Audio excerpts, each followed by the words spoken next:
Hello and welcome to DungeonsDeepRPGs.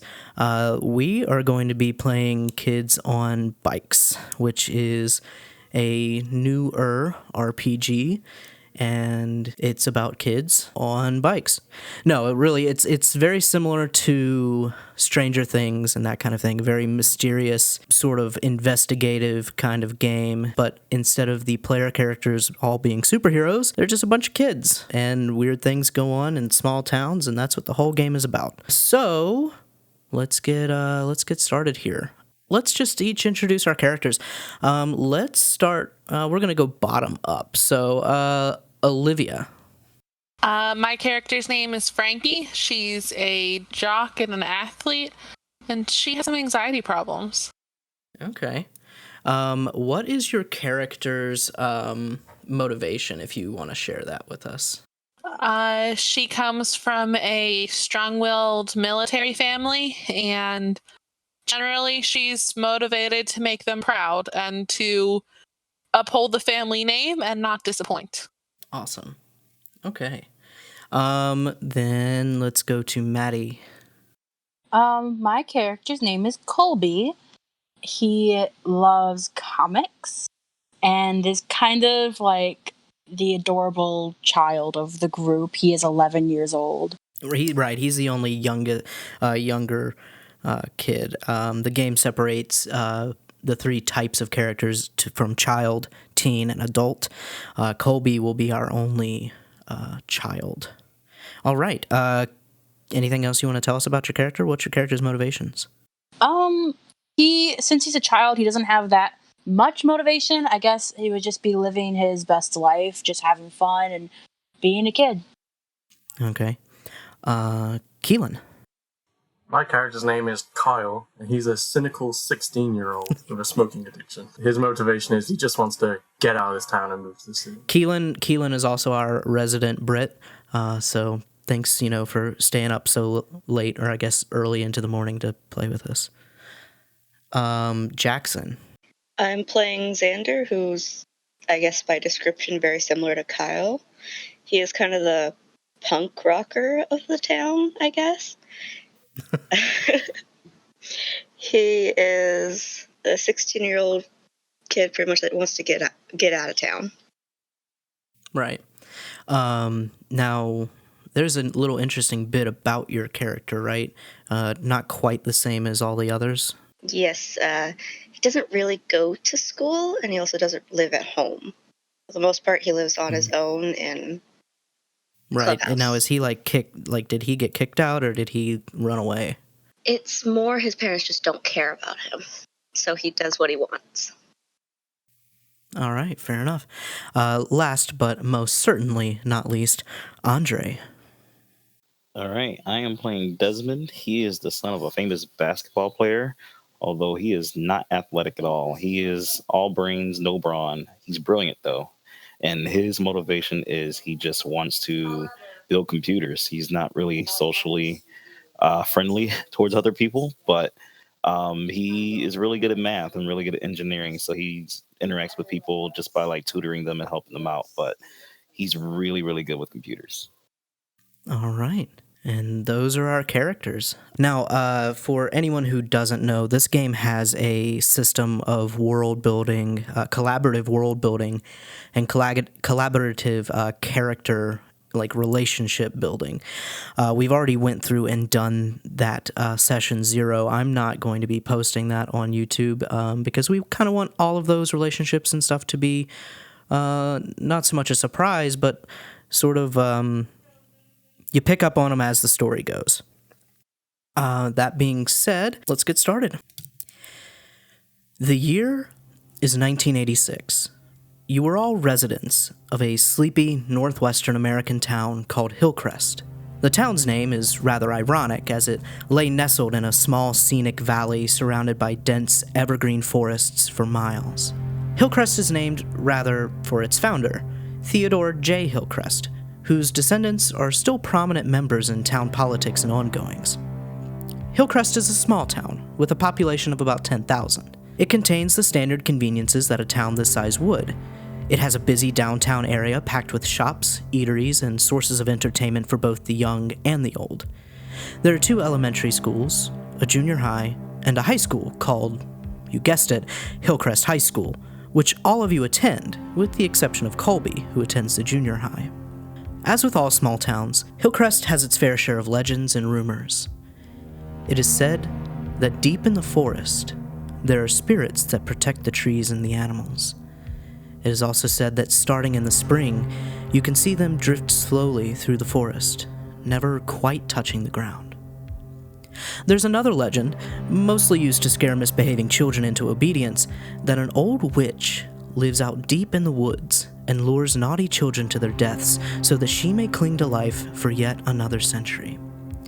This rumor is particularly curious because the town has a very sad history of children wandering into the woods, never to be found again. The most recent disappearance was 2 years ago, when Adam Liskey, Colby's older brother, went missing. Apart from legends and myths, however, stands reality. What is real in the town of Hillcrest now is that it is an election year, and Mayor Hillcrest is trying his hardest to hold on to the town's vote, but has run into significant pushback from the opposition, lawyer Sally Stewart, who is Frankie's mother, due to her aggressive pro-environmental agenda. The mayor is responsible for allowing Pacifica Logging Corporation, an interstate logging company, to set up a logging operation just outside of town around 3 years ago. PLC has a notorious reputation for leaving areas completely barren and void of life by the time they move on. The nature-conscious residents of Hillcrest would be mostly against this, if it wasn't for the fact that PLC has brought a significant number of jobs to the economically suffering town. Additionally, the town is preparing for its annual summer festival, an event that happens every year with a fair, copious amounts of food, and a special solstice ceremony where the town lights the Hillcrest tree in the center of town to mark the beginning of summer. We open early morning on the 15th of May. Frankie, you are at your home, and you're sleeping, and you're in the middle of a dream. Tell me what your dream is about. I think that my dreams are rather whimsical in nature, not incredibly narrative driven. And I think I'm playing basketball on the clouds, but there's holes in the clouds and she's trying really hard not to accidentally fall through it or like throw a ball down. At one point, the basketball turns into a soccer ball, so she starts playing soccer. It's very hard to decipher what's actually going on. Okay, so you're in the middle of your dream. You're playing basketball in the clouds, and you go to make a layup. And all of a sudden, the basketball is gone. The basketball hoop is gone, and you're falling. Everything around you is black, and now you're just falling. And you're falling faster and faster and faster, and as you descend closer and closer to what you can only imagine is your certain death, you are immediately awoken by the sound of your alarm clock radio. Good morning to all you early birds out there in the Seattle-Tacoma area. You're listening to The Morning Show with Mikey Jones on 99.1 WTSO, and we're going to get your Monday started off right with the Bengals. Let's just hope your Monday isn't as manic as theirs. 99.1 WTSO, only the best of today's hits. And Manic Monday by the Bengals starts playing really loudly on your alarm clock radio. She roughly hits the off button and sits up, fully awake. She's a morning person, no grogginess. And she immediately starts getting ready as quickly as she can. Right. The alarm clock currently reads 4:01 a.m. And you know, Frankie, that you have a very strict schedule. Your father was a military man. Your mother's a lawyer, trying to be a politician. And they both expect only the best from you, and only the best means that you have a very regimented and strict schedule. It's 4 a.m. You know that the first thing that you're going to do is go for a run. So what's your route like? Where are you going to run to? She's going to stay away from the woods. She's a very superstitious person, easily believes in supernatural happenings. And she does not want to meet the witch. So I think she stays in her neighborhood and runs a little bit longer every day. Mm-hmm. Kind of runs until she feels like she can't run anymore. She's very much like push herself harder every day. Okay. Even if it's just a step. Yeah, so you run for about an hour, a half hour to your destination, and a half hour back, and, well, maybe a little bit less, so you have time to, take a shower and everything when you get back. But by the time you get back, you see that the clock reads like 4:45, so you've got just enough time to take a shower and be ready to make your breakfast at 5 a.m. Now, another thing that you notice is that no one seems to really be up or moving. You're kind of the only one. Your mom is already at the party office, trying to get her campaign up and going and moving in a positive direction. And your dad is asleep and snoring rather loudly. But so you take your shower and you do some of the basic, morning routine, getting ready. What are you going to have for breakfast? She's going to have eggs and toast. She's going to make bacon, but she's not going to eat it. It's not going to be for her.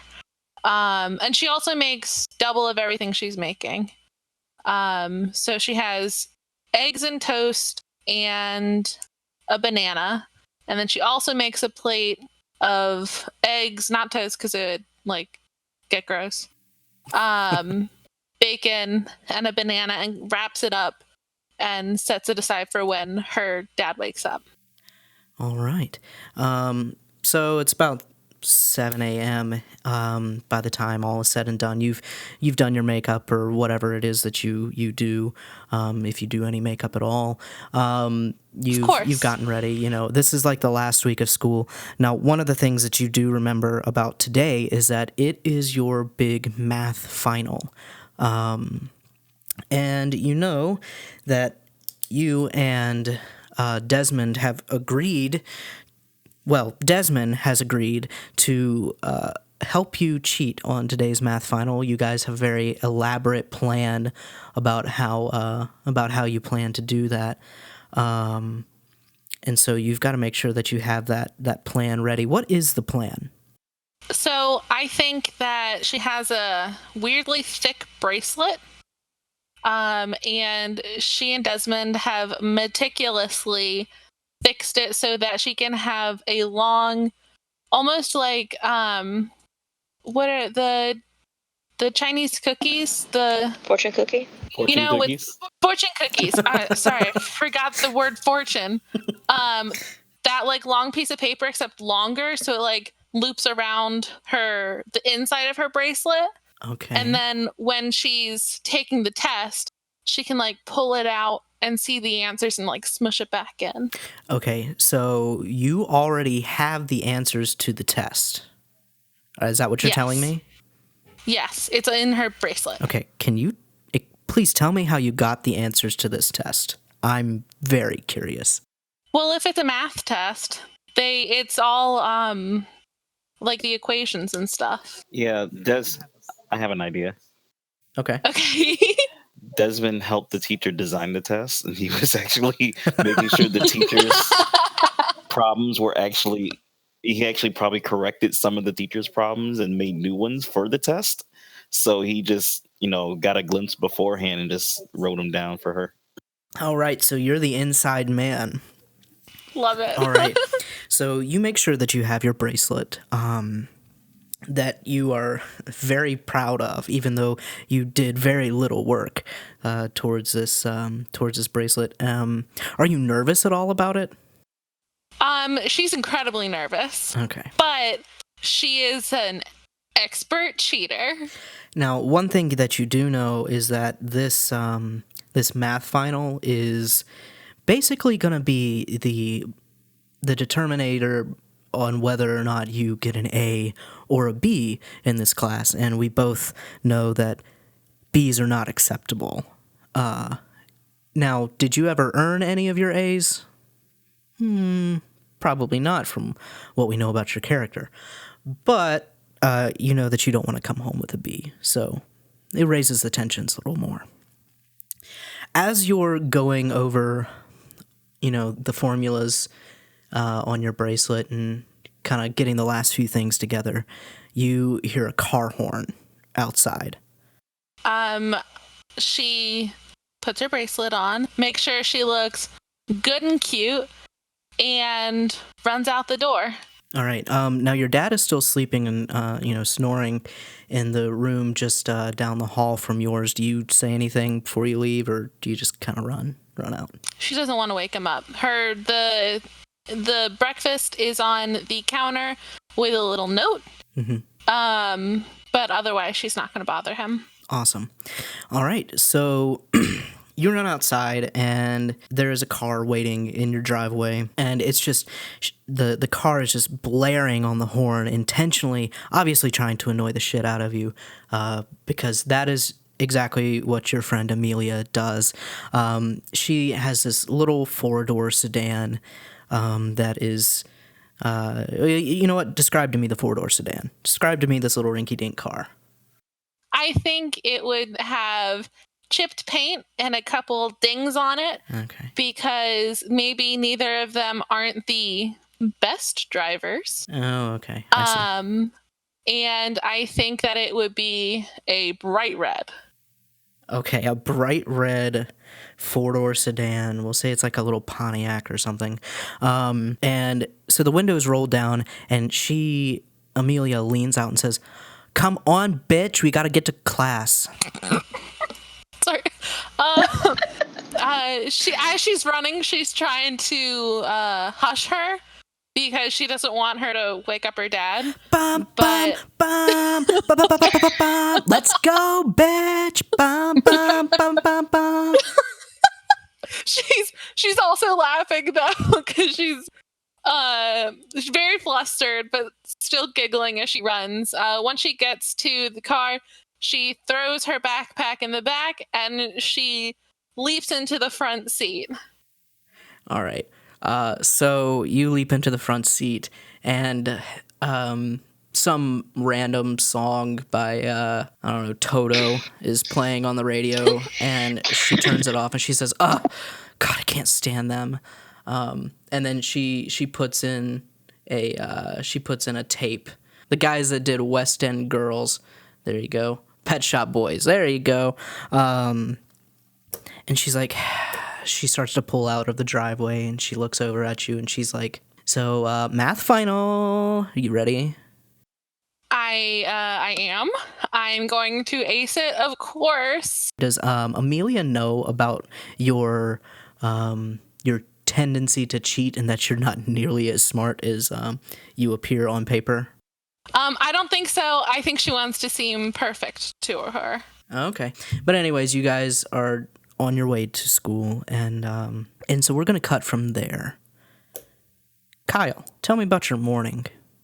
Tell me, what time do you normally wake up on a school day, especially a Monday? 7 o'clock. Okay. Yeah, so you wake up around 7-ish. Are you, like, super, like, do you care about your hygiene a bunch, or you just kind of throw something on and head out the door? I throw something on, brush my teeth, do some toast, and then leave. Okay, so you throw on your flannel shirt or whatever it is that you're wearing. Flannel was big back in the 80s in the Northwest, as I would know because I grew up in the 90s and the 2000s on the East Coast. So you throw on a flannel. I would also know, being the born and bred American that I am. You walk downstairs. You see your dad, Jerry, who's kind of a heavier set guy, balding, not totally bald, but balding. He's just wearing a gray work shirt and jeans, with some work boots. Now, Jerry, your dad owns the local hardware store, one of the local hardware stores, but everyone knows Jerry. Everyone likes Jerry. He's a pretty outgoing guy, and you don't really mesh well with that, do you? No. Right. So anyways, he's standing over the sink, kind of washing up some dishes and stuff from the breakfast that he's made. He's put out on the table eggs, toast, couple pancakes. Do you grab any of that, or do you just kind of get some toast? I just grab just the toast. All right. So you grab the toast, and as you start to walk out the door, your dad kind of is like, well, "Hey, you're not gonna say anything to me before you go to school? What's there to say? Well, how about like a hi, Pop? Like you could just acknowledge my existence every once in a while." I walk out the door. I don't need to say anything. All right. All right. So a little bit of insight to your relationship with your dad there. All right. Do you walk or do you bike to school? I walk to school, and I'm going to say this. I'm not. I walk in a way where I'm not purposely trying to be late, but I'm not hurrying to get on time either. All right. So you're taking your good time. Do you have like a Walkman or anything like that, or? Yes, I do. All right. What kind of music are you listening to? I'd say I listen to rock. Okay, cool. So you're listening to some rock music, and as you're walking, you feel something a little strange. Kind of like something's watching you, but you're not really sure. It's just a weird feeling. It's kind of like that feeling where if you've ever been like walking alone in the early morning or something, and it's just kind of you. There's no one else really awake, and you just get that weird feeling down your spine. That's the feeling that you have. Take a glance around the neighborhood. Just to look around. Yeah, so you look around the neighborhood, and it's relatively quiet. There are lights on, and in some houses you can see a TV kind of flickering on near the windows, and it's just a typical morning. It's fairly bright outside, since it's nearly summer, but you don't see anything. You don't see anything behind you or around you, and the feeling kind of surpasses. Do you just let that feeling go? Yeah, I think I give myself a little shrug and then just pull out a cigarette. All right, so you pull out a cigarette and you start smoking. You see now some kids around the neighborhood are also walking or biking to school and riding in their parents' cars. So you're on your way to school. We're going to cut to Colby now. Colby, tell me a little bit about your morning. And what time do you wake up? Oof. I'm going to say he wakes up around 8 a.m. Cool. So you wake up around 8, because the elementary school starts a little bit later than the high school does, or not the elementary school, sorry, the junior high school starts a little bit later than the high school does, but you also live a little bit closer to the school, so you don't have nearly as far to walk, and you wake up to the smell of, well, sort of the decaying smell. Like, it was there pretty strongly before, but it's like waning away now of breakfast, which probably means that your mom and your dad aren't home and they've both gone to their respective jobs. And so it's probably just you at home, but there's definitely some breakfast downstairs. All right, so I get up and I go into the bathroom. I wash up my face. I style my hair all cool looking. First, I style it like Superman with a little curly Q, and then I pour all this water on my face to look like Batman with my hair down. And finally, I just take a towel and just dry off my face and brush my teeth. get all cool looking. And then I head downstairs and I find some pancakes and some bacon with a little note saying to make sure I pack my lunch and get to school on time. Love, Mom. Actually, I made a note about this. There is a note on the table from your mother. Oh, there was a note already. Okay. Yeah, I actually factored in a note. Also, are you wearing your cape today? Oh, yes. Colby wears a cape, a red cape. Yeah, Colby wears a cape because Colby's just cool like that. So the note from your mom says, breakfast is on the counter, won't be back until late tonight. Come straight home after school, and then in big capital letters and underlined twice, no comic book shop. Love you, Mom. You probably got in trouble last week for maybe how long you might have spent at the comic book shop perusing, and your mom's not too happy about it, so you're kind of expected to get straight home after school. Man, I hate when she writes in all caps. So you eat your breakfast and you go outside, and it's a pretty good morning. It's not cold or not too hot, and there's a nice breeze blowing. Do you walk or bike to school? Colby kind of actually, let me put it in first person. I shake out my cape a little bit, make it all nice. I get on my bike and I whisper to myself, another perfect day to save the world. Captain Colby, fly! And I ride my bike straight to school. And I kind of go a little bit fast on the sidewalks and kind of going around kids who are obviously staring at me. And, yeah, just kind of. Now, you do have one good friend who is probably just as nerdy as you are. Doesn't wear a cape, but is just as nerdy as you are. And he actually lives next door to you. So when you get on your bike to go, he's actually already waiting at the end of his driveway on his bike. He has like a blue, like an electric blue bike with some streamers on the handlebars, because why not? And then he's got like a baseball card in the spokes, so it makes that nice noise as it goes. And tell me about him. What's his name? Oh, man. He's like your best friend. What's his name? He's my boy Jackson. All right, so... So Jack, let's just call him Jack. We'll call him Jack? All right. Yeah, because that's going to get a little Jack, confusing. short for Jackson, right? Okay. All right, so your best friend, Jack, he's got short, shaggy, well, not too short, but like medium length, shaggy black hair. A lot of times people say he kind of looks like what they think a hobbit would look like. And he kind of gets teased for that a little bit because he is one of the shorter kids in your grade. He's the same age as you. He's 11. And both of you, are just finishing up the 6th grade. So you guys ride to school together. And what do you talk about on your way to school while you're riding your bikes? So Jack, did you read the latest issue of Batman? Yeah. I can't believe the ending, though.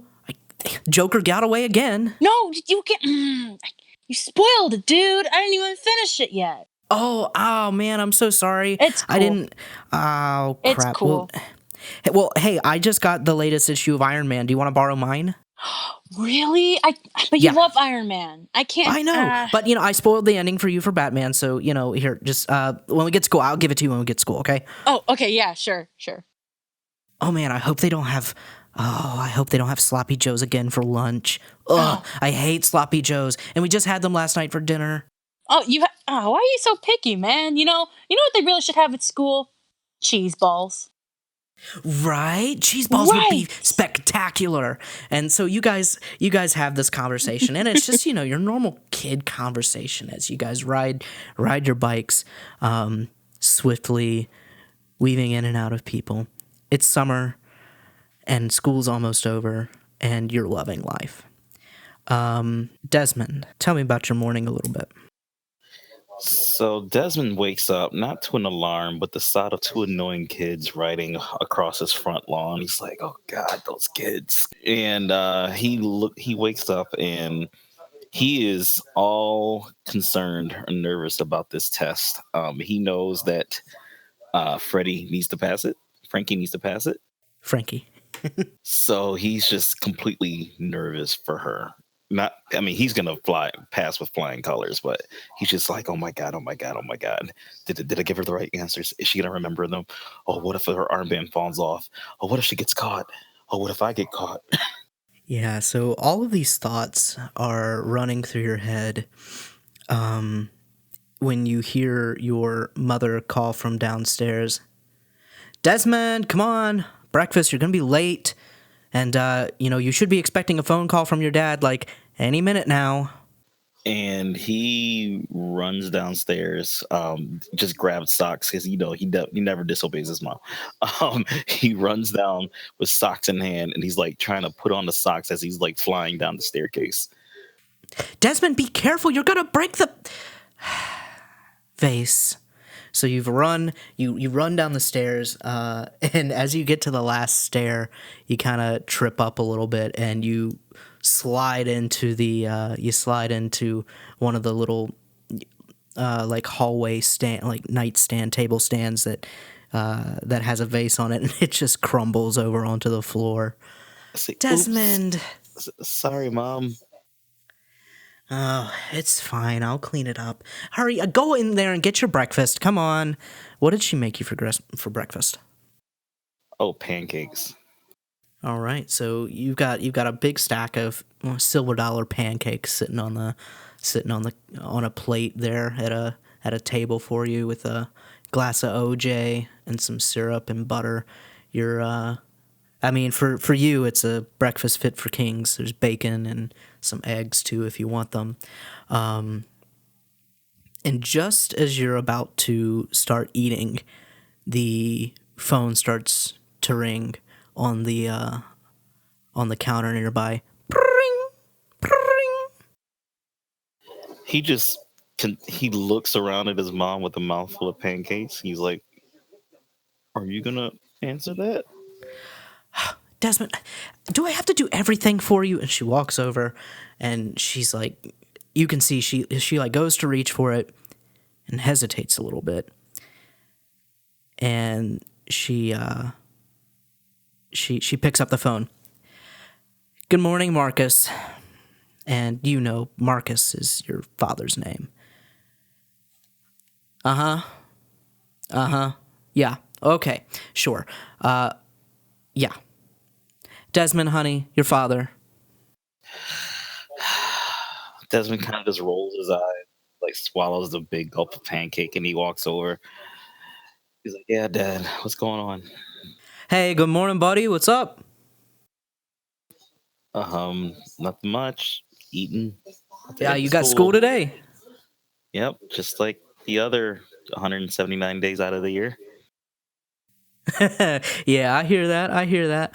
And you can hear that there's a whole bunch of, noise in the background, and, just all kinds of people talking and whatnot. You don't know where he is, but it's just a ton of people. And he says, hey, I hear that those basketball tryouts are here in a couple of days. Are you going to go? I really wasn't feeling so what we good, talked Dad. about, right, Desmond? You know what we talked about, Desi? You gotta get in there and get in that gym, if you want to get pumped, Yeah, okay. Look, I could really help you get into some really nice schools. I could send out a few scouts your way. You just gotta get in the gym and get playing, right? Sure, Dad. Anything for you. And he's like, yeah, that's what I like to hear, Desi. Yeah. And then you hear someone like start talking to him on the other line. And he's like, yeah. Oh, and by the way, Dad, I was wondering if there's a new computer part that I need this Friday. Hey, Des, I'm gonna have to go. All right. But look, I'll give you a call here in a couple days, right? All right. Cool. All right. Love you. Bye. And then he just hangs up the phone. Bye, Dad. Desmond hangs up the phone and just goes back and finishes his pancakes. But he's not feeling so great now. Yeah. Your mom comes over and she kind of, as you're eating, she just kind of kisses you on the top of your head and she says, "Yeah, I know." And so then you head out for the day, right? Yeah, I get my stuff and I walk to school. So now I would like to cut to Xander. Now, Xander, you are on a totally different schedule than anyone else. You kind of don't really have your own time that you have. You can kind of wake up whenever you like. So the place that you're staying at right now is an old, decrepit, abandoned logging mill that you've just been you've kind of taken it over as your own. Describe the inside of it for me a little bit, if you would, please. It's this run-down old building. There's probably some old machines here and there. None of them really work. All the useful pieces have gone away. There's rust on everything. Imagine there's like some benches that have maybe been pushed together that I sleep on at night. Mm-hmm. For the most part, there's probably some graffiti all over the place because it's been abandoned for so long. I imagine Xander and friends have come here and had some fun occasionally. Trash scattered all over the place.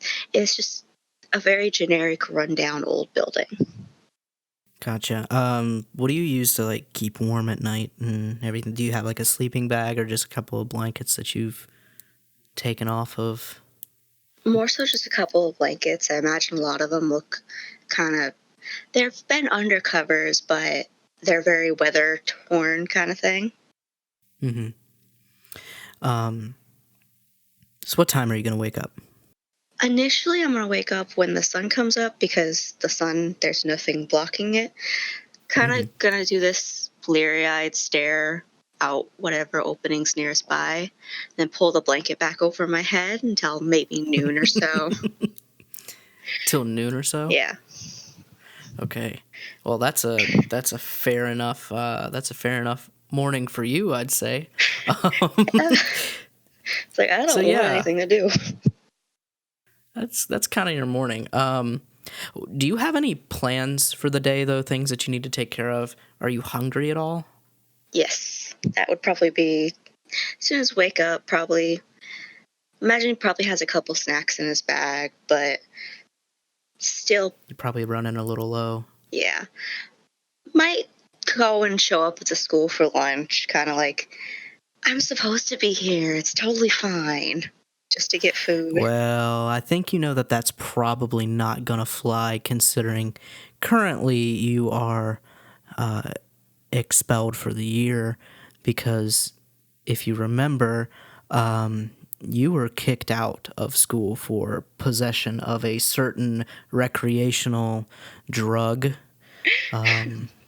otherwise known as marijuana, weed cigarettes. We get it. And your good buddy Keelan, well, I wouldn't call him your good buddy, but your fall guy Keelan did not, or not Keelan, Kyle did not take the fall for you this time. Still pissed about that. So you know that going to the school probably isn't going to work. True. So you'll have to find some other options. But it's early in the morning. You don't want to think about that right now. And you pull the blankets over your head and you drift back off to sleep for a little bit. So, for all of you, the day progresses fairly normally. In the way that the school has this lunch set up, not everybody eats at lunch. There's too many kids at the school for that. So they've broken it up kind of into 3 little segments. There's like a first lunch, a second lunch, and a third lunch. And classes go on in between some of those lunches. And so we're cutting to midday. We're going to cut to Frankie and Desmond in their math final. You see, you guys would be juniors in high school, so we'll say it's like a calc exam. So you guys are taking a calculus exam in Mrs. Peters' class. Mrs. Peters is a old lady, not so old like that she's white-haired, but she's probably in her late 40s, early 50s, and she's older for a teacher at least. And she wears this long dress. It's got a floral pattern on it, very old school. She's been teaching here since the 50s. She's been here for a little bit. She starts to pass out the test. Now, is there anything that you, Frankie and Desmond, want to do before you take this test? Like, what do you do, like, right before class and everything? Role play that out a little bit. Yeah, being her star student, what's her name again? Mrs. Peters. You know, her first name is Andrea. I said, Miss Peters, did you want me to pass out the test for you? No, I don't. I can handle that myself, thank you. She doesn't like a kiss ass. Frankie comes in maybe a minute late. And Francis, you're late. I'm sorry. It was Sign Jim. the board. She hands you a clipboard that has, tardy at the top of it, and it's got a piece of paper, a pink piece of paper that says tardy at the top of it, and it's kind of like a record for the week on what students were late when, and you know that happens to get turned into administration. She signs what she has to. She says, "I am so sorry. No I ran excuses, to get here." Francis. And yes, ma'am. You know that she knows you hate to be called Francis, which is why she calls you Francis. She does not like you. You know this. I can't imagine why. And she gives a little salute that could be considered mocking to some. Super genuine, of course, always. And she sits down and waves at Desmond. Desmond just kind of waves back nervously. Now, are you guys sitting next to each other? No, he'd probably be sitting in front of her. Okay. And he like turns his back and he mouths like silently, "Are you ready?" She gives a whimsical shrug, but puts her thumb up. He gives a nervous smile back. She's got her bracelet. She's Now, do you, Frankie, think that this bracelet is going to be all that you need to pass this test, or do you guys have some like backup plan if there are any more difficult questions that maybe you weren't expecting, even though Desmond helped create the test? I think she's kind of banking on the bracelet. Okay. But I think they talked about beforehand, if Frankie like kicks his chair, he's got to give a distraction, because like something with the bracelet, like she needs to pull it out a little more or something. So she's hoping he'll give a distraction so she doesn't see. Okay. So Mrs. Peters, who's a little on the heftier side, squeezes her way down the aisles of the closely packed room. There's probably about 25 or so kids in the class, but the classrooms were not built for 25 people. Far less. They were built more for like 15 or 17 people. And the school is very clearly going against any kind of fire marshal code here, but no one really cares after all. So she's squeezing her way down the aisles, and every once in a while you see a kid who her butt gets just a little too close to their face, and they make like a wave like noise, like she just farted or something, and kids kind of like chuckle and snicker. Mothballs. As she's handing out these tests, and the test is a fairly thick packet. And once she's done, she returns to the front of the room, and she looks at everyone, puts her two hands down on the desk and kind of leans forward, and she says, "All right, you all know the rules. No, you may only use your brains. You can't. I mean, you can use your protractors. You can use your rulers. You can use whatever you need. I don't think Andre were calculators around in the 80s. They were, but they were definitely not used for math class. Very basic, but not used for math class. Okay, so she says, and most importantly, only use your own brain. No cheating, because you know what happens if I find out that there's a cheater on these exams, right?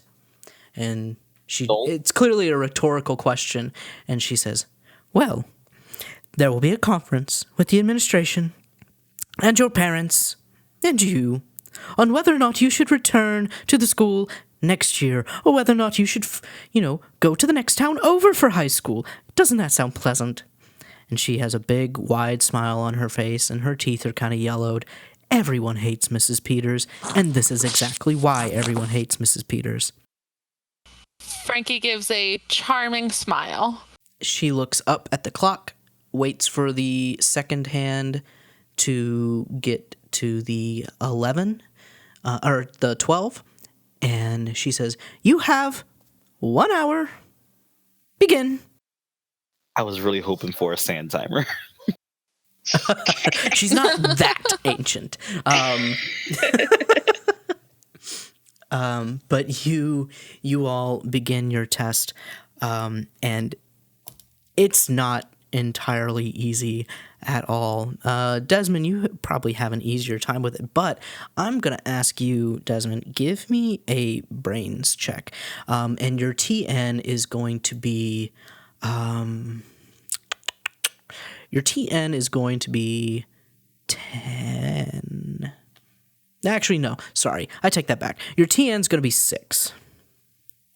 Okay. And by the way, everyone has 2 adversity tokens, which to start with, because, blessing of the Bob.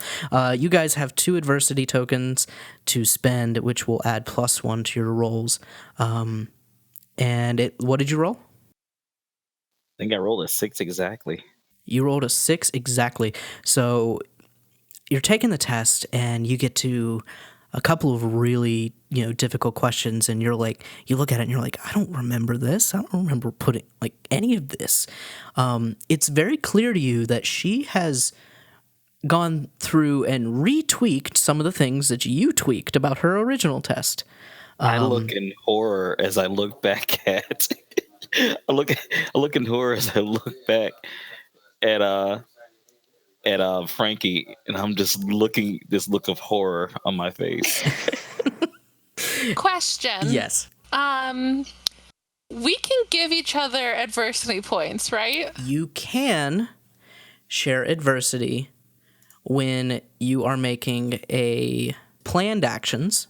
Gotcha. Other players may also spend adversity tokens to help you, with each token adding +1 to the roll, though they must narrate how their actions are also helping your cause. And I get to determine whether or not this is possible or not. Snap decisions, however, you cannot spend adversity tokens on your friends. But this is not a snap decision. You guys have been planning for this test. You had a backup plan. So, first of all, you're going to make 2 checks for me, Frankie. Your first check is going to be a flight check. And this flight check is a TN of 6. And it is to avoid being seen cheating with your bracelet. Okay. Yikes. All right. I rolled a 4. Okay. You said the thingy was a 6? I said the TN was a 6. You have 2 adversity tokens that you can spend. I'll use them. Okay. So as you're taking this test, you're realizing that some of the formulas that are on this test are not, being used. Or some of the formulas on your bracelet are not being used, and some of the test questions don't have a formula that matches it on your bracelet. and so you start to panic a little bit, and you get a little reckless with your bracelet, like turning your wrist like several different ways, looking at it kind of upside down, and Mrs. Peters kind of turns and looks at you, and just in time you put your wrist back down on the table and kind of like look up and give her an interesting looking smile, like, I'm not doing anything. But she doesn't assume that you're cheating or anything. Now I need you to give me a brains check. I'm going to actually give you advantage on this roll. You get to roll twice because Desmond, is kind of helping you with this bracelet. So your TN is going to be 6 as well for the test. Okay. Already, I'm going to need to get 4 twice. Or, Right. I'm going to need to get to... If you roll a 4, your dice explodes. Hey, you rolled a 4. Oh. So you get to roll again because your dice exploded. And, oh my God. Okay, so you have a 5. There's 1... You have 1 point left. So... Hey, Desmond, can I use one of your adversary? You had a... Hold on, role play that out. You said you had a backup plan, right? Yeah, she kicks his seat rather aggressively, but like tries to play it off like, oh my God, my foot's asleep, shake it off. But she's just like, she whaps his seat. And his chair like actually lurches forward a little bit just because of the sheer power from your kick. It just kind of scoots forward a little bit like, and like everyone like is startled and like looks up and looks over at you. I'm sorry, my foot, I got the tingles. Francis, stop talking, please. This is a test. It's the tingles. And Desmond, seeing that being the cue, he raises his hand. He actually does some shenanigans on his test. And he raises his hand. He says, Mrs. Peters, sir? Ma'am? I'm sorry. She looks with a raised eyebrow at you. That mustache is throwing him off. If you need to go to the bathroom, I already told you that was not going to happen. No, ma'am. There seems to be an error on the test. You see, I can't solve the system of equations problem if there's only one variable in each equation. Well, and she stands up and she comes over and she grabs your test up and she looks at it. She's like, I don't see anything wrong with it. And then she puts it back down in your desk and stands there with her hands on her hips, kind of looking down at you. What's wrong with it? Well, you see, there's one variable here. You need 2 to solve the equation. That's wrong, right? And she looks at you. She's like, no, that's not wrong. That's right. You're right. And that was kind of the hint. What you said, I imagine, was the hint, right? Yes.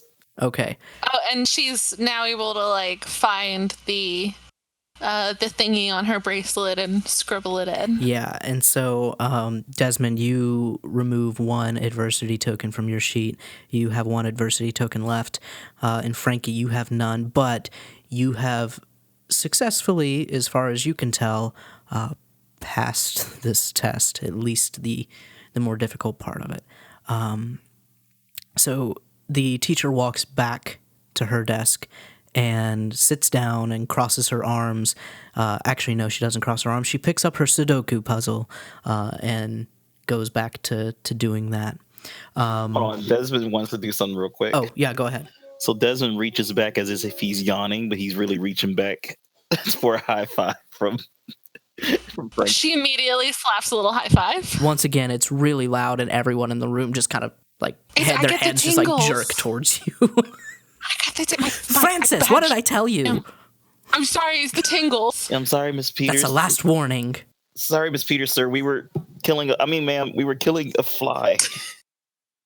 I also have the tingles. So now we're gonna cut to Kyle. Kyle, you have kind of gone through, a couple of your classes for the day, and it is now just about lunchtime. You're in your very last class, and over the intercom comes a very droning voice that you know as the student class president, who looks at, he doesn't look, you hear him saying to the microphone, "Hello, Hillcrest High Schoolers. It's lunchtime, and today on the lunch menu is Sloppy Joes.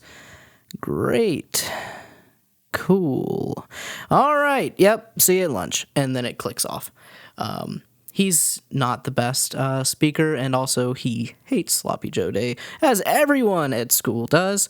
Do you have any reaction to the fact that it's Sloppy Joe? That gets me thinking back to how Xander's been expelled, because that was quite recent, wasn't it? Oh, yeah, that was probably a couple weeks ago. I start thinking to myself, maybe if I bring in some food, he'll trade me for a new packet of cigarettes, because I'm starting to run out. I like to. That's where I get my cigarettes from him.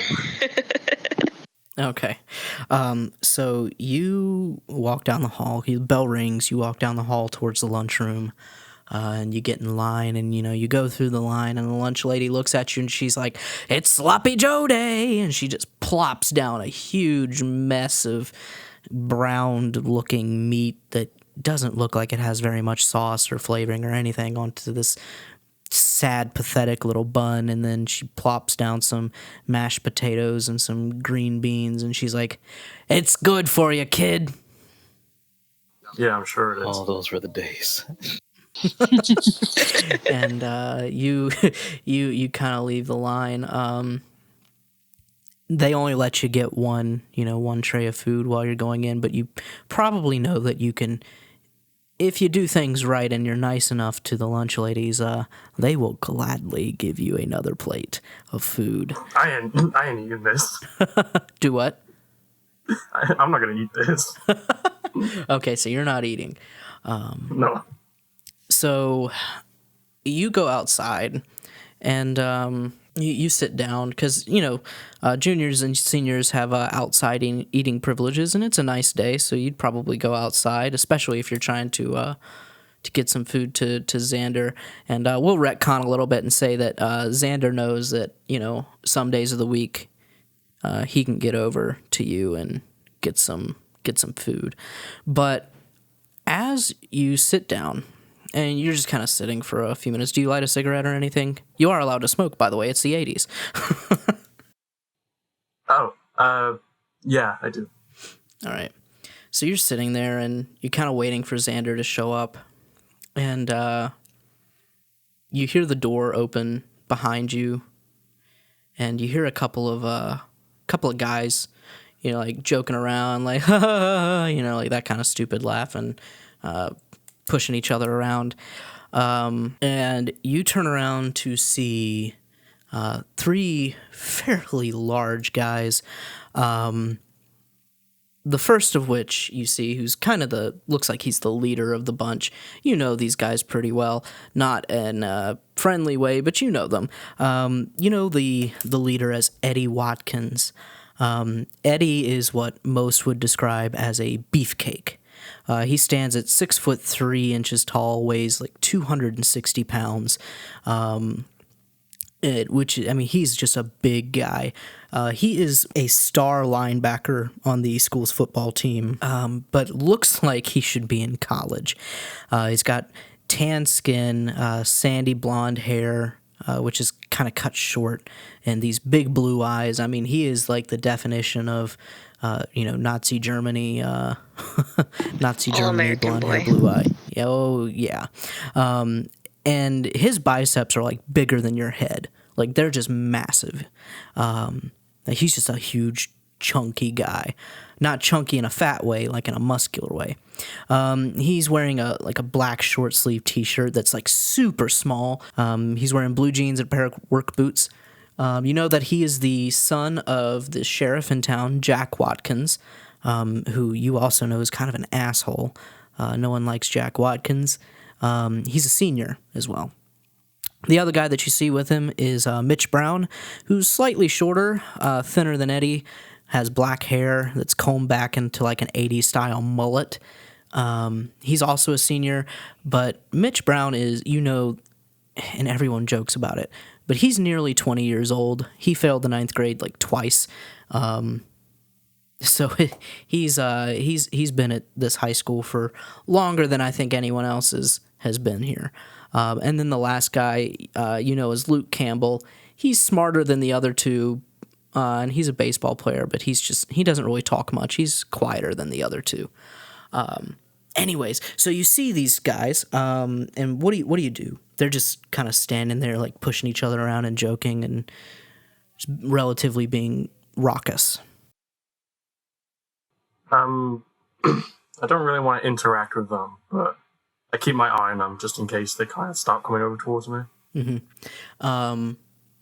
So as they're like pushing each other around, Eddie kind of stops and kind of notices you, noticing him, and he looks at the other two guys and like he whispers something to him, and then in a big kind of like loud friendly voice he goes, "Well, hey, if it isn't our little buddy Kyle." And they all three kind of walk over and sit down at the bench with you, kind of like surrounding you, and Eddie's like sitting right next to you. He's got his arm around you, and he kind of pulls you close to him, and he says, "How are you doing, buddy? You enjoying your cigarette?" And he takes it out of your mouth and takes a couple of puffs of it. Well, I was, until you showed up. Hey, no need to be mean. Why are you being so mean, Kyle? Why are you being so obnoxious? Oh, do you hear that, guys? I'm being obnoxious. Punk, I could smush you like a bug. Yeah, go ahead then. See where I get you in life. Hey, look, man. I'm the fucking star linebacker on this football team. I'm going to the NFL, you little shit stain. Oh, really? Yeah, I'm sure many people have said that. He doesn't like that one bit at all. And he's like, "Oh, okay." And he like starts getting a little, he starts getting a little like red in the face. He stands up and he grabs the carton of milk off of your tray there. He opens it up and he just pours it on your head and just like lets the whole thing, and then gives it a couple of shakes, and then he chucks the bottle at your head, and he's like, "Oh man, you spilled your milk." And then he like kind of like takes his hand and just kind of like knocks you up against the back of the head, not really hard, but just hard enough, to like, move your head forward a bit. I guess I just kind of stare him down. I don't say anything. Okay, so you don't really say anything to him, you just kind of stare him down. I rub my head a bit where he smacked it, but I just stare him down. Yeah, you stare him down, and he's just looking at you like waiting for you to do something. And then his other buddies are chuckling and laughing it up, and one of them, Mitch, the slightly shorter one who's older, he's nearly 20, stands up and like looks at everyone around, outside, and says, "Look, guys, Kyle had an accident. He spilled his milk all over himself." And people start to look at you, and they're like kind of like chuckling and laughing. And what happens next is that Mitch, he takes the sloppy Joe off your plate and just kind of like rubs it on your chest. He picks it up by the bun and just rubs it on your chest, on the shirt that you're wearing, and just like really rubs it in, and then just kind of chucks the rest of it on the ground. And then he looks at everybody else around and he's like, "Oh, and he's a messy eater too. Man, Kyle, you just gotta get your shit together, dude." At this point, I stand up. But not. No, that's what they say when you stand up. They just get, everyone just kind of reacts like, "Oh," and then Eddie looks at you and is like, "You gonna do something, punk?" And it kind of like pushes you away a little bit. Yeah, I am. I'm gonna stop listening to you, because the more you talk, the more my brain dies. And I try to walk away. He says, he gets really red in the face at this point, and he clenches his fist, and he's like, then you see the anger kind of fall away from his face, and he calls out to you, "That's fine. Walk away. You don't have to fight me like a man would. I mean, look at you after all. You look like a baby. You can't even eat right. And then he kind of like chuckles with the other guys, and he's like, that's all right. We'll talk later, Kyle. And he kind of gives you a wink and a kissy face and then walks back inside. Meanwhile, everyone else is kind of staring at you, and at this point, Xander rounds the corner of the school building and sees you standing there with people like kind of pointing and laughing and chuckling. Moment too late. Xander, do you say anything or do anything? Given I don't see what actually happened, but I imagine Kyle's probably still looking at the guy. Kind of does this double take between the two of them. Doesn't really know the other guy, but he kind of just yells, "Hey, asshole!" And they turn around and they look. Oh, looky-loo! It's our old pal Xander. We haven't seen you in weeks, kid. What happened? Did you get kicked out for beating some little kid up or something? And oh, hey, it's my number one customer. And he immediately he gets like this stern look on his face, and he rushes over towards you. He puts a finger in your face. He's like, "Hey, you shut the fuck up, kid. All right? Look, if my dad or this school fucking finds out about the fact that I buy from you, or the fact that I smoke or buy in general, I'm fucking toast. You get it?"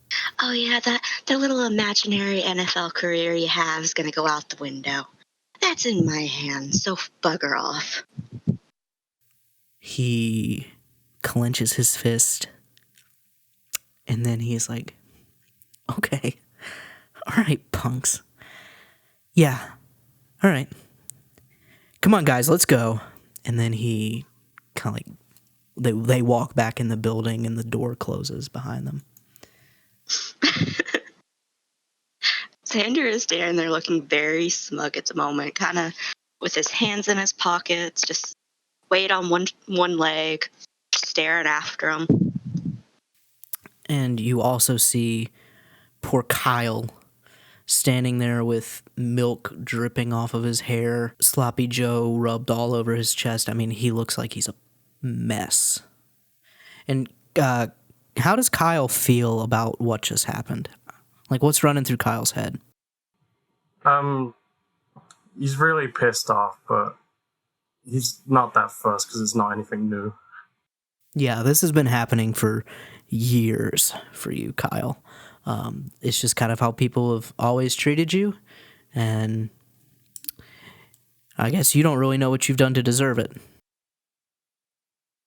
Oh, I haven't done anything to deserve it. I just know people are assholes. You also know that the cigarette that you were smoking, that he kind of smoked the rest of and then put it out on the ground, was your last cigarette. And you're probably itching for another. I walk up to Xander, and so I grab my shirt and say, "Your food's on my shirt." You can keep that. Kind of just does this looking Kyle up and down, and starts laughing. Like, well, I was here a moment too late. I'm going home. Yeah, that seems like a good idea. How long is left of school?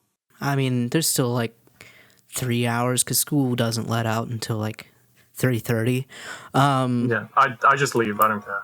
Yeah. So are you going to leave with Xander, like, and go with Xander, or are you just going to kind of... If he comes with me, if he wants to come with me, I don't tell him to go away. But I don't invite him to come with me. I would imagine probably going to, because probably looks through the window and maybe sees some teachers look in this direction. It's like, yeah, I'm out. All right, so you two have decided to just kind of leave the school together. So now we're going to cut to Colby over at the middle school. So Colby, you're sitting in class. What class are you sitting in? Oh, I'm in one of my favorite classes, science. Is that sarcasm? Could it be? If you want it to be. Is it your favorite class? Actually, why not? Science it is. Just science is my favorite class. Why not? Well, unfortunately for you, it's the end of the year, and your teacher is totally lazy. And your teacher has decided to just like put on some like movies or whatever, and they're not particularly any interesting movies. They're sort of like those National Geographic sort of films and where the narrator talks like this for the whole movie. As you can see, the lion runs after its prey and takes it down and begins to eat. So it's that kind of movie. So you get this very weird... I would say that you're probably sitting like at the edge of the room, like near the window. And you get this very weird feeling, this strange feeling down your spine, like something is watching you. Oh, I kind of like look around, and I kind of glimpse over at Jack, and I just kind of whisper, Did you feel that too? And Jack looks at you and he's like, shh, I'm trying to watch this. It's really cool. So he clearly doesn't feel this weird feeling that you get. Give me a grit roll. TN 6. All right, let's see. Nope.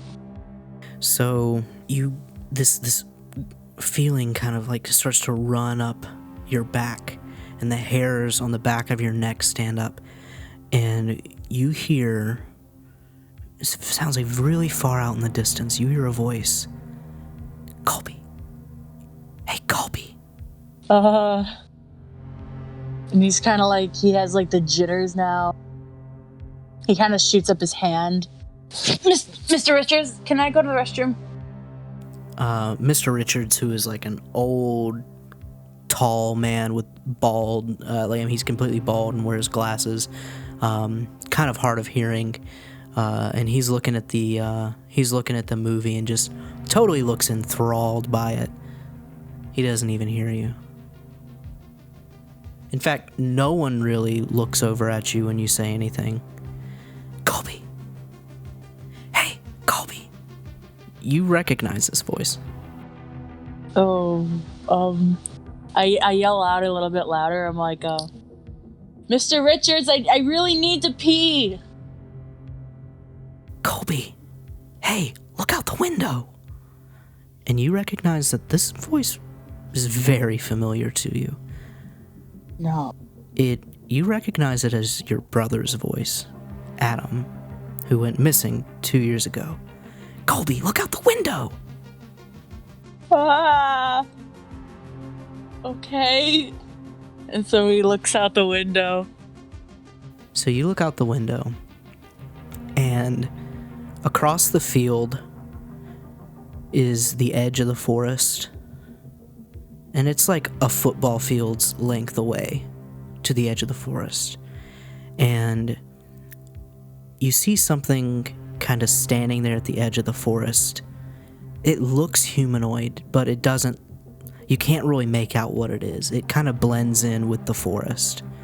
But what you do kind of notice are these two glowing green specks. Colby. What? And so when you yell what, everyone in the classroom like turns and looks at you, and Mr. Richards is like, Colby, sit down, please. Did you just... I was trying to... You look back out the window and the thing is gone. The lights, Colby, please sit down and be quiet and just enjoy the movie. For Christ's sakes, it's the last week of school. He kind of just slums shyly back to his chair. And you are pretty spooked. That's the first time you've heard your brother's voice in 2 years. He's shook. He's just like at the desk, like restless leg, everything. He's not even... Yeah. Jack looks over. Hey, You okay? Did you not? I think I just heard Adam. What? Adam? But he's you know. I know. But I heard him, I swear, it was crystal clear, and in the window there was these green lights. Colby, like, I'm the last person to say this, and probably the last person that should be saying it, but I think you should lay off the comic books and get a little more sleep at night. No, I'm serious. There was light. I was trying to get Richard's attention, but he was ignoring me, and you were ignoring me. I didn't hear you say anything. And he just kind of stops and zones out, just like he's so freaked out. Jack just kind of shrugs his shoulders and goes back to reading his comic book. All right. It is now after school. The bell rings and kids flee from the building in droves. They run, they bike, they walk, they get picked up. It's your standard end of school day, but a little more on the excited side because everyone knows that this is the last week of class and everyone is pretty excited. The town pool will be opening up soon. The days last longer. The weather gets warmer. It's that time of year again, and for kids, summer is the best. But some of you are not having the best day. So Kyle, you and Xander have what have you guys done in the last couple of hours? The first thing I did was go home to get changed, but I invited Xander inside and basically said, like, you can have something to eat as long as you give me a Definitely pack. gonna probably abuse that offer. So we've just gone back to the home. So I say, hey, listen, man, you want to come in?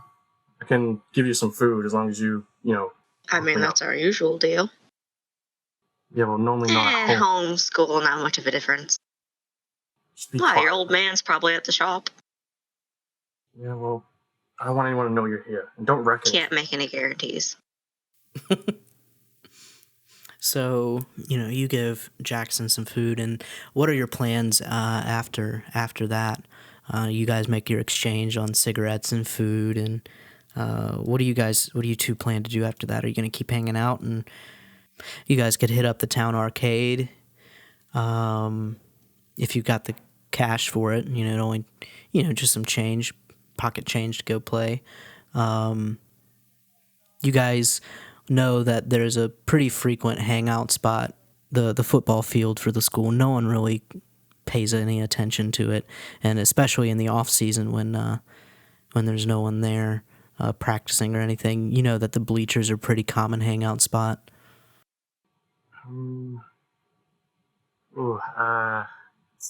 It's hard to say because I don't think he'd invite Xander to go anywhere. But all right, well, you guys think about that a little bit. Let's jump to Frankie and Desmond. So you guys have just walked out of the school. Are you guys walking out together? I think if it's okay, they are, but she waves down Amelia and she says, hey, could you give Desmond a ride back with us? Sorry, no can do. I'm going to meet with Brett. She kind of like winks. Ew, he's got like a mole. It's not a mole, it's a freckle. I think he should go to the doctor. He's fully a mole. There's a hair. Whatever, bitch. Sorry, can't give a ride today. You guys are on your own. And she jumps in her car, and you see the guy that you recognize as Brett, who has this awful blonde mullet and these horrible sunglasses. She flips them off as they leave. He flips you off back, and he just yells, bitch! And she sticks her tongue out. They squeal off. Dick! Okay, I mean, I was gonna drive you, well, not me. Amelia was gonna drive you home as thanks, but I guess I'm walking with you. I mean, are you sure? I don't want your friends to take offense. I mean, I don't. No, you're like a cute little brother. It's fine. Okay. She's waving and giving kissy faces and saying goodbye to everybody as they leave. Okay. And people are like, see you later, Frankie. And like you hear a guy like call back, hey, yo, Frankie. Yeah, what? Who? What? And she's like he's just looking all saying around to see who. he's just saying bye to you. It's just bye. you're pretty popular. People like you, and you're pretty well known, especially among the jocks and people like that. Desmond, do you have any opinions about this? Like, I mean, you've only been here for what, a couple months, maybe? Yeah. Like, how do you feel about all the attention that Frankie's getting? I mean, he's not surprised, given, what he knows about her. But, I guess he feels he doesn't want to embarrass her more so that she doesn't deserve it. Yeah. Do people know about your dad? I mean, they obviously know you're rich. Like, that's unavoidable. But do people know about your dad? I would say people probably know, like, hear rumors, but I don't think they would know, like, exactly who he was. Maybe he's a famous basketball player. Gotcha. So what team did your dad get traded from? Lakers or? The Pistons. Oh, the Pistons? Okay, so you guys have moved, what, from Chicago? Or is that Detroit? Yeah, Midwest. So you guys have moved here quite a ways away. And your dad got traded to Seattle from the Pistons, which honestly in 1986 was probably a downgrade of a team. So you would say that people know? Yeah, I mean, people would probably know. I don't think they've made the connection, honestly. Gotcha. Some guy brushes past you, Desmond, as you guys are kind of standing at the front of the school. Like, I think as far as it would go, is like if somebody heard my last name, they were like, "Hey, are you related to that famous basketball player?" And I kind of be like, "Yeah, we're related." But some guy brushes past you. You don't really recognize him, but he turns around. And he's like, "Hey, well, your name's like what, Desmond or something, right?" Yeah. Hey, yo, Desmond, let me get a couple bucks off you, yeah? Hey, back off. Oh, okay. Sorry. Just look, I just thought, Mr. Rich Kid here could probably have a few bucks to spare, but all right, fine. I think you do too. Don't go stealing from kids. Whatever, bitch. And then he walks away. You good? Do people treat you okay here? Yeah, so far so good.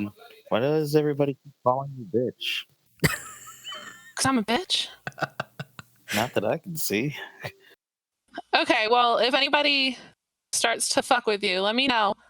I will kick their face in. I will do it. I'll soccer ball, No. Nose. Okay. Speaking of which, is Eddie around? Nah, you don't see Eddie. Okay. You don't see any of those guys. They're usually gone fairly quickly unless, it's sports season. And since it's the end of the school year, they're not really doing much right now. They've got a few weeks before they go back to summer weight training and stuff. Mm-hmm. How tall is Desmond? He's like, for a high schooler, maybe like 5'3", 5'4".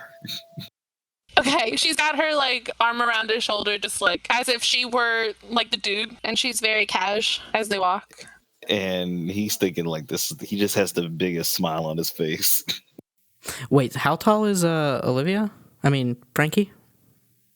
She's 5'9". Okay, so she's pretty freaking tall. Yeah, that's what I have her being tall, lean, muscular build. Okay. And you guys are walking, and Desmond, you notice that some people around you guys are like whispering, like, but you can't tell what they're saying, but like they're definitely whispering and looking at you too. I mean, he's used to that, being one of the only people of color in this town. He doesn't pay it any attention. I also think that Frankie is known for being a little handsy. Oh, okay. Like, she's very quick to give hugs. She's very, like, physically affectionate. But she also goes through boyfriends, like, very quickly. Okay. Kyle and Xander, you guys said that you guys are heading back to the area around the school. Yes. And Kyle's just going to walk with you, Xander? Yes. All right. So you know that one of the places where you can do some of your exchanges are at the bleachers. Frankie and Desmond, where do you guys do your studying at? Or tutoring, I should say. Because you guys have one more final coming up on Friday, the last day of school. I think that, they're next door neighbors, right? Mm-hmm. Yep. I think it might make sense if they just trade off one day at one house, one day at another. Unless you have another idea. Nope. That's great with you guys. Unless you're talking to Desmond. I was, but that's okay. Okay. So you guys start walking towards, we'll just say that it's Desmond's day to host tutoring. So you guys start walking towards your homes. Colby, you and Jack get out of the middle school, and you two start walking. Where are you guys going? Well, my mom said I had to get home, so I still. Jack looks at you and he's like, "So, hey, you want to hit up the arcade? Man, Or maybe the comic book store?" My mom wrote this note in all caps. I have to get home. Ooh, all Yeah. caps. Oh man, that sucks. That's the worst. So and also the whole Adam. I'm just gonna head home. Well, hey, can I come with you then? Is your mom okay with that? My mom doesn't care. As long as she knows I'm at your house, that's fine. As long as you have that Iron Man comic you promised. He unzips his book bag and he says, "As promised," and he hands it over to you. Oh, you're the man. It's even mid-condition. Yeah, no wrinkles or anything. Oh, man, this is going to be so great. And it's got a nice plastic cover on it. Oh, that's so cool. And he says, "Oh, hey, do you have any cheese balls at home?" You know it, son. Oh, yeah. Awesome. Cool. And so you guys hop on your bikes and you start to ride towards your homes. So Kyle and Xander, you guys show up at the bleachers and you guys are just kind of hanging out. And Xander, a few kids come up to you and some older folks too, not just teenagers, like some adults come up to you and you guys do your normal trade-off. Do you have anything like they have to say or anything you have to say just to make sure they're not like a cop or something? Kind of assume that he kind of already sell, since the town's relatively small, probably only sells to people he already knows. Mm-hmm. So okay. I don't think he'd have any reason for it. Fair enough. So you guys kind of do your thing. And you're standing there and you're waiting, just in case a couple more guys come by. And you've been standing there maybe for about 30 minutes when you hear somebody whistling.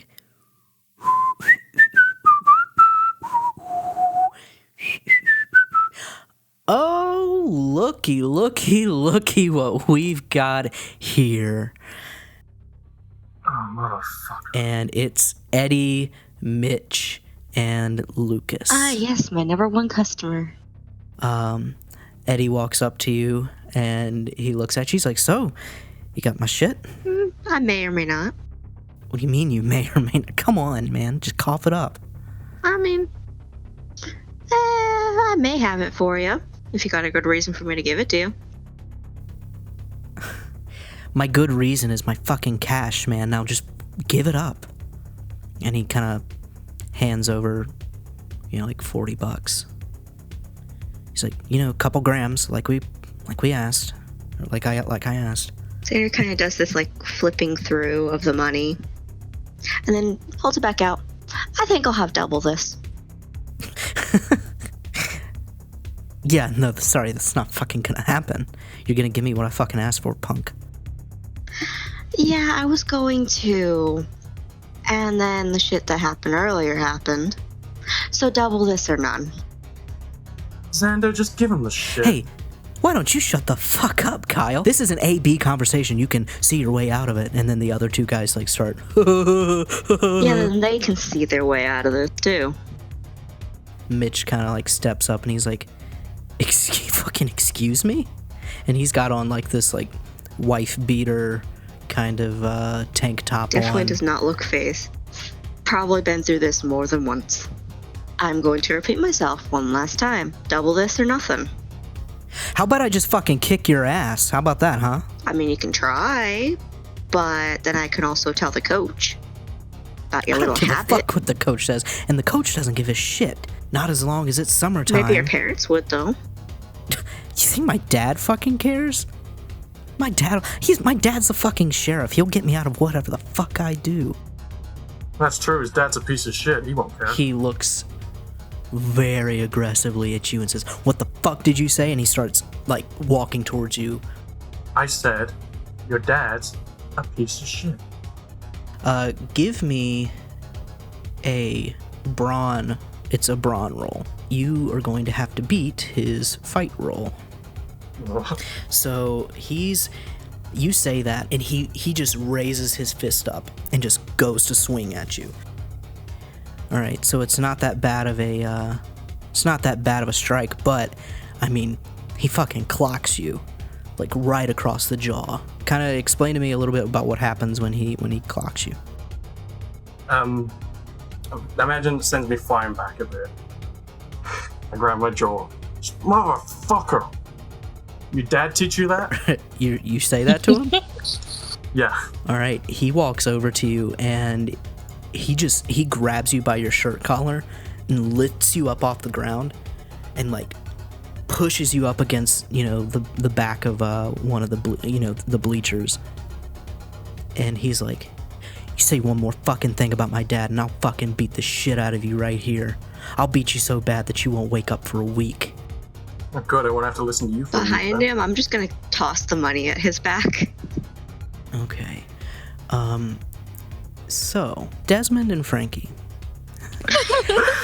This is getting too intense. I think we need to go to a different... Desmond and Frankie, you guys are walking past the football field on your way to Desmond's house, and you see this happening. You see Eddie and Mitch and Lucas all standing around Xander and Kyle. And you see that Eddie has just knocked Kyle on the ground and then has picked him up and is like holding him up in the air by his shirt against the back of the bleachers. I was thinking about this before. No, it's totally okay. Can I say that Frankie and Eddie dated for like 2 weeks? Like a few weeks ago? Yeah, sure. Okay. 2 weeks ago? How long did you date? Like they dated for like a few weeks, just like a little while ago. But like Okay. Frankie dumped him very quickly. She's gonna look at Desmond and say, "Stay here for a minute." And she starts sauntering over to Eddie. And Desmond, do you listen to Frankie? Hell no. Nice. She thinks she's protecting me, but really I'm protecting her. Well, she's like got a Suns Out, Guns Out shirt on. Not really, because it's the 80s though. But she says, "Hey, Eddie." And he's like, "Jesus fucking Christ, what?" And he like turns around, he sees it's you, and he's like, "Oh, hey Frankie." "Oh, fucking what? What are you doing?" Just playing with my buddy Kyle here." And he kind of shoves Kyle up even harder against the back of the bleachers. Have you gotten so weak that you're trying to beat the shit out of a twig? Right. What fucking business is it of yours? I'm not gonna like beat some guy's ass. Yeah, you Hey, heard look. the lady. Oh, great. I'm getting physically and emotionally abused. Doesn't shut I mean, her is up, that any please. different than normal? Hey, he looks at you, Desmond. He says, "What the fuck did you say to me?" I said you heard her. Leave the guy alone. I don't take kindly to your kind talking to me like that, you little fucking prick. And he's looking at you, Desmond. I say kindly. That's a big word for you. You learned that 5 minutes ago? And Frankie is now very quickly moving to him and is ready to fight. You mean to To Eddie. To Eddie? She's like going for him, like very obviously, like once I get to you, fists are gonna be thrown. Okay, so you approach Eddie and he drops Kyle. Colby and Jack, your best friend. You guys are walking home and you guys aren't too far from the football field, but you're kind of on the other side of the road. You're a little ways from it yet though. And you start to feel that same feeling again. You hear, Colby. Did you hear that, Jack? Hey, Colby. Adam? Hey, how's it going, bud? And he starts like getting a little bit emotional, and you're like, are they on a curb or are they? What's the setting? You guys are just kind of like walking down the side of the road. There's not really a sidewalk here. You're just kind of walking in the grass. Okay, so Colby just takes a seat probably like on the curb or on the grass and just like takes a minute. Jack kind of gets off his bike like, hey, what are you doing? It's Adam. What do you mean it's Adam? Come on. It's Adam! Oh. He's in my all right. Look, man, I'll call you later. And then you hear in the back of your head, hey, Colby, look at the forest. Okay, so he glances up at the forest. Which is, it's kind of like, at this part of the road, the forest is a lot closer, maybe like half a football field's length away. And you see these two green glowing eyes again. Adam, is that you? Colby. What? Come to the forest. No, why are you in my head? What's going on? Adam, where did you go? He's like screaming in the middle of the street. And Jack is like, hey, man, what are you doing? Do you tell him? And starts getting emotional. He's in my head, Jack. Adam, Hey. And then Jack is kind of like looking in the direction that you were looking. And Jack's like, whoa. Do you see those green glowing dots? They look like eyes. You see them too? Yeah. Give me a grit roll. God. I'm gonna say it's a 4. T and a 4. Nope. You have 2 adversity tokens you can spend. Oh, I do? No, Yep. it's Everyone has 2 free adversity fine. tokens. Are you sure you don't want to spend them? I'm good. Okay. So you get this weird feeling over you, like a very much a compulsive, like, need to go into the forest. You can't describe it, but it's like all of a sudden you're just like, you feel your body moving, and you're not the one moving it. And you can't really think clearly. And Jack starts moving with you. And you guys are walking slowly towards the forest. Frankie, give me a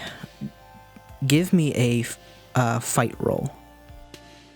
Fight roll. Oh fuck. 3.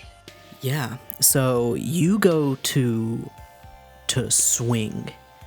I assume that's what you were gonna do, right? Yeah, she was gonna just swing for his face. Yeah. So you go to swing at Eddie, and he literally catches your fist in his hand, and he starts to twist it, like twist your arm. And he's like, "You think I'm gonna fucking let you touch me, you bitch? You're fucking. It's a fucking joke." And while he's doing that, can Desmond run up and like try and tie his shoes? Yes, you absolutely can. Give me a. First of all, you're gonna give me 2 rolls here. Actually, not 2 rolls. You're gonna give me 1 roll. Give me a flight check. TN 5. All right. What did you roll? I rolled an 8. Okay. So he's like twisting Frankie's arm, and Frankie's like, like in pain. And you kind of sneak up behind Eddie. And you kind of sneak past everybody, really. And you tie his shoelaces together. And when he goes to like he lets go of your arm, Frankie, and he's like, fucking bitch. By the way, you were a shitty lay, too. Well, I after he says that, I'm a few steps away from him. And I say, hey, asshole, one that lays with goats really can't ask for a better upgrade.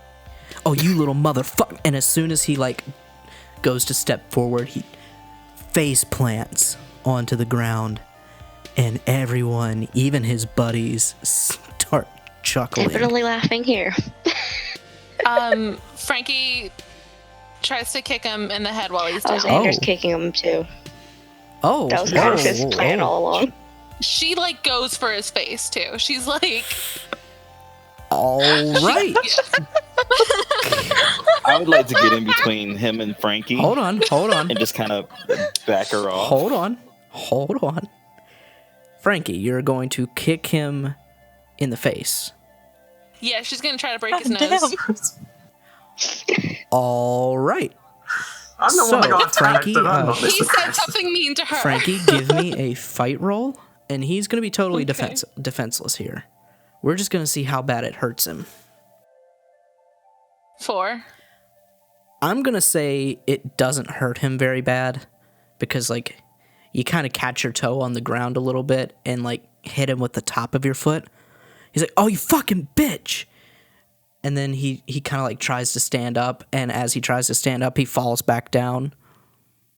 And I want to get in between him and Frankie, and I said, well, actually, we just made you ours.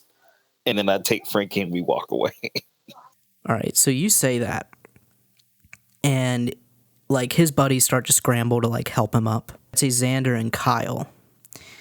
You're both standing there kind of, like, watching the shenanigans go down. This is the most action you guys have probably seen in weeks. You see 2 little boys walking towards the forest. One of the boys is wearing a cape. Kyle, you would actually recognize the kid in the cape. You know that the whole town knows about him riding around on his bike, yelling about being a superhero. And he gave me a comic. And he did give you a comic one time when you were feeling pretty bad. You don't really know his name, but you do know that going into the forest around here alone, or even, as young as 11, is a very bad idea. Mainly for the wildlife. There are bears, coyotes. There are rumored even to be some mountain lions. After noticing them, I just kind of say out loud, like, what the hell are those kids doing? And then I start running towards them. You start running towards them? Yeah. All right. They're a good ways away. Now, what does everyone else do when he says that? I think that Frankie is super grumpy that she's off her game today, couldn't beat the shit out of him. When he says that, though, you probably would notice Colby, that you know fairly well. Yeah, I think she sees Kyle first and then sees Colby and stops and looks. She doesn't immediately go running, but she says to Desmond, what's going on over there? Oh, he would follow. Oh, then if Desmond's following, she follows him. You hear Eddie call from the ground, where the fuck are you punks going? Huh? Fuck you, Eddie. You couldn't even touch my boob. And as his friends, as you say that, his friends drop him and he falls back down on the ground and rolls a little bit down the hill. So, Xander, what are you doing? You don't really know either of those kids. You just kind of know that Colby is annoying and rides around on his bike. But everyone else seems like they're really fucking concerned about the kids going to the forest. First, I'm gonna kick some sand or dirt into his face. Just you guys are making things worse for yourself. Little insult to injury. Yeah. I was attacked, and I'm the only one that didn't do anything.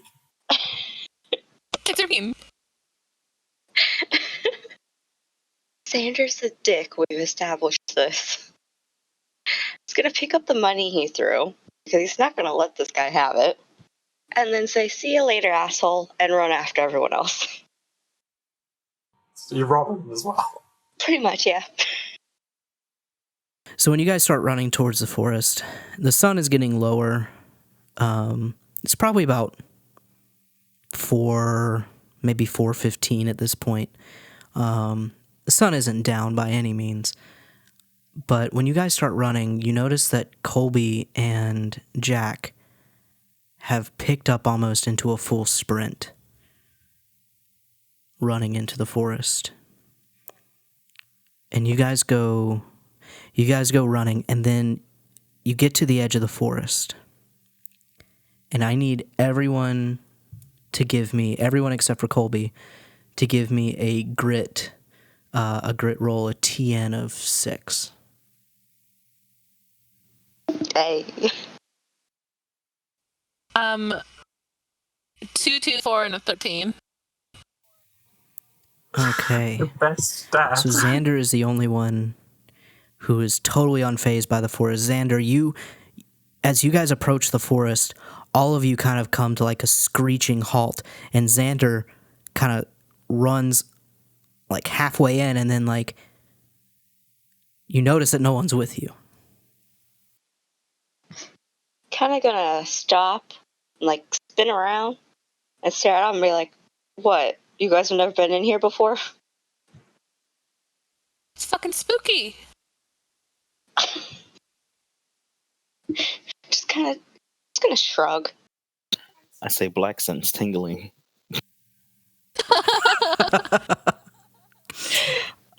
So Frankie,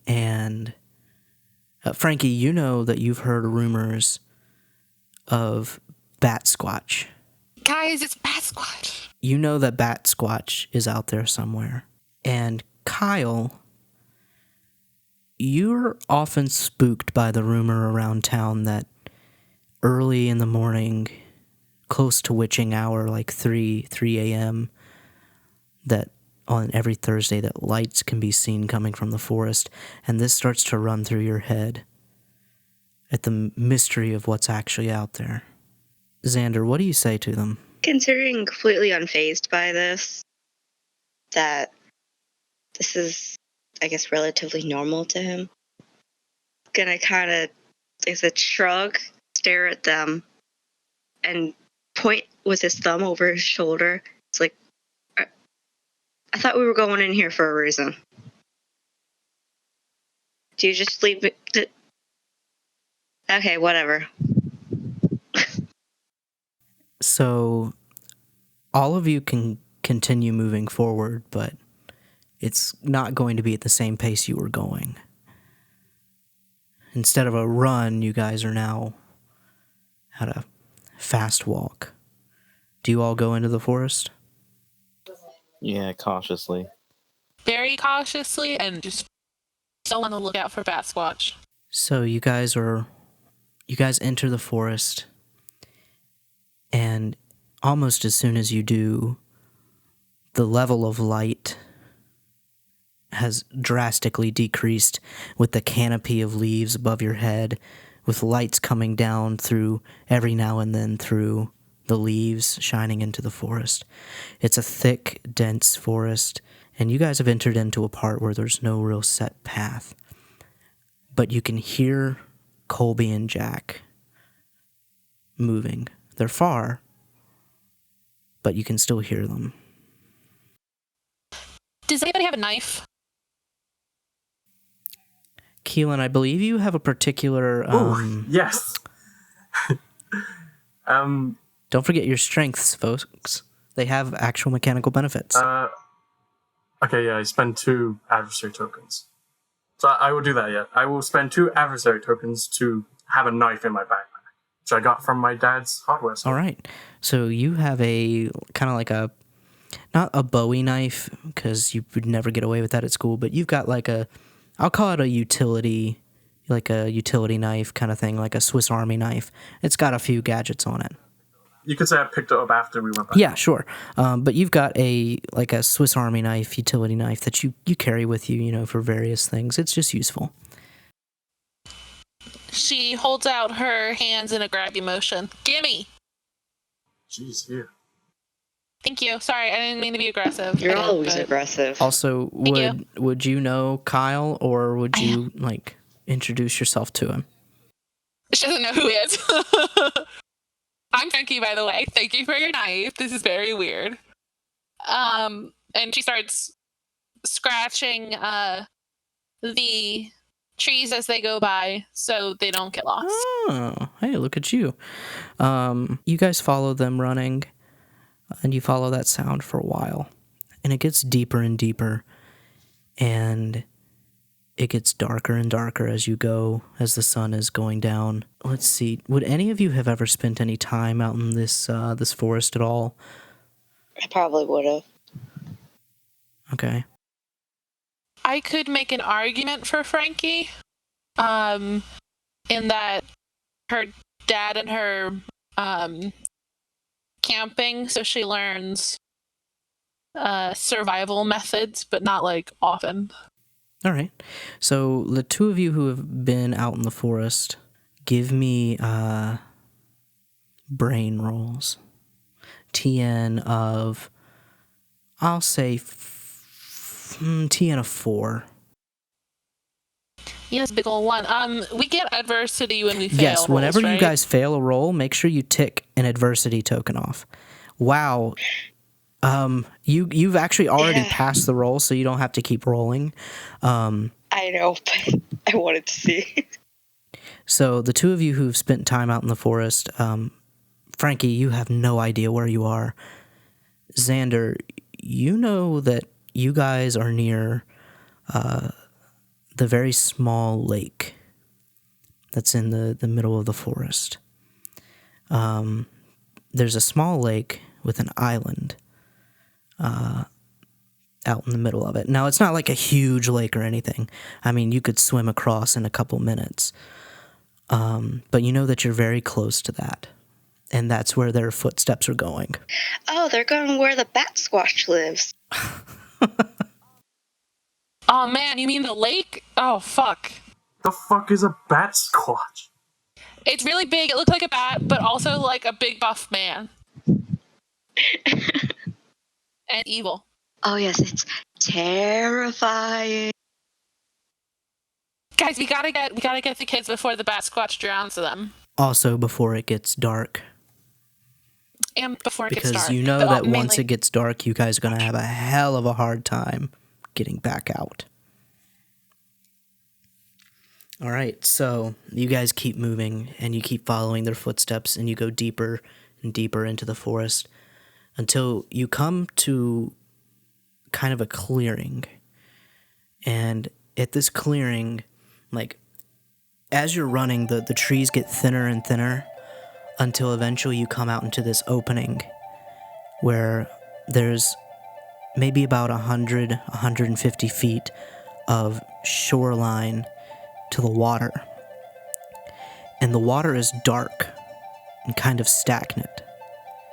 And it goes out maybe about a football field's length to the island. And standing at the edge of the water... Oh, sorry, let me describe the island. The island is also covered in thick, dense trees, but they seem like you can't see between them almost. It's like blackness in between the trees. It's so thick and dark out there. So you see standing at the edge of the water, Colby and Jack. And they're Could you repeat if... Sorry. Go ahead. If are they on the island or are they on No, they're on your side. They haven't crossed the water yet, but they're just kind of standing there. Colby, you hear this humming in the back of your head. And it's just this deep hum. Do any of you guys do anything when you see them standing there? Frankie says, Colby. Colby. Captain Colby.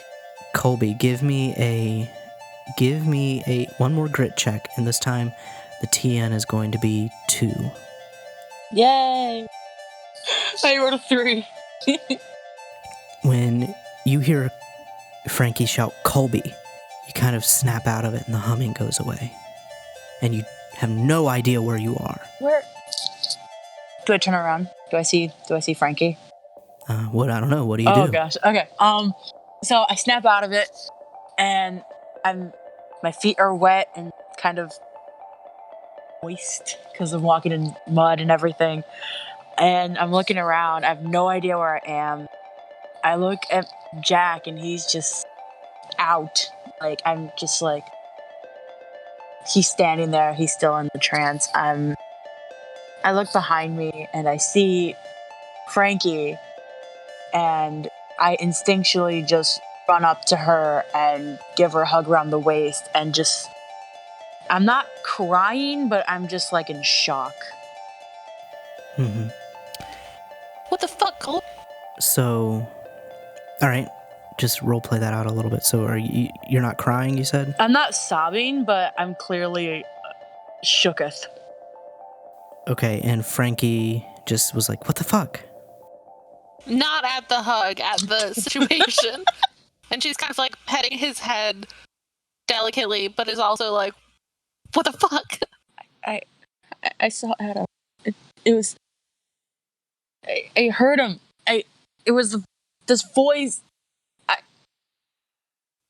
Were you sleepwalking? No, this was at school. I heard a voice, and then the lights, and As you're talking, you notice that the water starts to ripple a little bit outward from the island to the shore. And the ripples start to get more intense. And the sky kind of darkens up a little bit. And the ripples get more intense and more intense and more intense, and they're almost like waves now, little waves. And then you see coming from the island these black particles. Hundreds of thousands of these black particles. And they start drifting out from the island and floating toward Jack. And they start to cling to Jack and envelop Jack. Do we have time to do something? You can try. Frankie's gonna push Colby off and go running for Jack to try to scoop him up. All right. Frankie, give me a flight TN 14. Woof. Yeah. I get a 6. So as you're running, you trip on a root that's sticking up out of the ground, and you go flying forward onto your stomach as you see this black envelop Colby all the way up from his legs to his shoulders, up around his neck. As the last... I'm sorry, Colby? Not Colby. My bad, Jack. And they cling to Jack, and if you see the last little bit cover the top of his head, and then as if through like a straw, you just see these particles get sucked back into the forest, and Jack is gone.